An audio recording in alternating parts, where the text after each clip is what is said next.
Hello and welcome to the AAJ show on ESPN Radio XM 80. To call into our show, call number 617-203-1008. I'm your host James Dalton with Andrew Pollock and Andrew Roberts, so I got two Andrews with me. And to start our show off, we will discuss the MLB trade deadline, specifically the AL East, because the race for first is heating up between the Red Sox and Yankees. And Andrew Roberts, we'll start with you.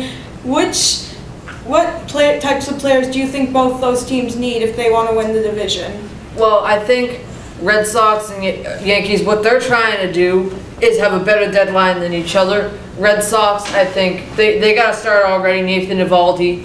I think they neither at this point Pomeranz can probably go to the bullpen, so they either go for a reliever or maybe even an infielder to give Nunez and Devers some rest. As for the Yankees, I think they need a starter, but in the end, I'm hoping that the Red Sox have the better deadline because I don't know if the Yankees needed a reliever as badly as they seemed to, or Brian Cashman thought they did. Yeah, the Yankees could use a starter, but the Red Sox team is mainly based off of 3 or 4 players like JD Martinez, Mookie Betts, Chris Sale, Craig Kimbrell, and behind that there's not really much. So the roster is kind of it's not weak, but it's not strong.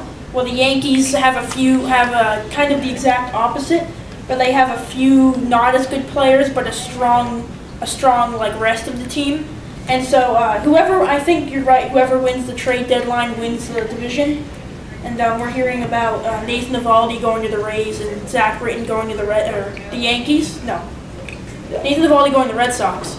And I'm sure that there will be other moves made. I think the Red Sox are actually going to win the division because the Yankees, unless they acquire a starter, I don't know if their deadline is going to affect them that much. Yes, okay.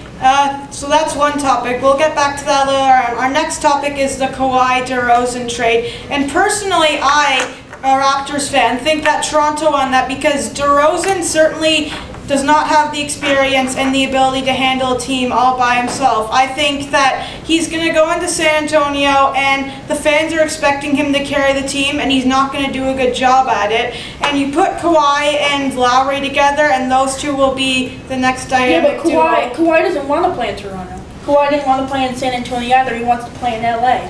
Well, his contract He's so selfish. He requests a trade and then he's unhappy with it. But San Antonio doesn't have to trade him. They can hold on to him. I think it's good that they traded star for star because they need a star. They're not looking to rebuild. If they had the choice, they would keep Kawhi. I agree. But they have the choice. Kawhi doesn't get to dictate where he gets to go. I think Kawhi's going to keep with his I disagree with both of you. I think that Kawhi was right. He asked for a trade, and he cannot choose what team he goes to. And Toronto was the right fit for him, so that's obviously why they put him there. And his contract ends this year, so unfortunately for Raptors fans, he probably won't be there after this season. But the Raptors not to move. San Antonio doesn't have to trade Kawhi. That's the thing. He doesn't like Toronto. Either Toronto needs to trade. Well, if he doesn't like Toronto, then he shouldn't have asked for a trade. Like, if you ask for a trade, you could get traded to all of the 29 other teams in the league. Toronto's just one of them. So what? He doesn't like them. He's so he could just demand a trade in Toronto to go back to San Antonio or LA. Yeah, well, they don't usually do that. I don't think... They're not going to do that. They just got Kawhi. They're not looking to rebuild. They gave up DeMar DeRozan. They have Kawhi. They're going to use Kawhi. They're not trading him. Yeah. If anything, they're going to try and re-sign him. But So I doubt he's going to do that. That's his choice. The Celtics, can we all agree that the Celtics are the best team in the East? Yeah, I think so. And that does it for our show today. Thanks for tuning in. We hope you enjoyed it, and we will see you next time.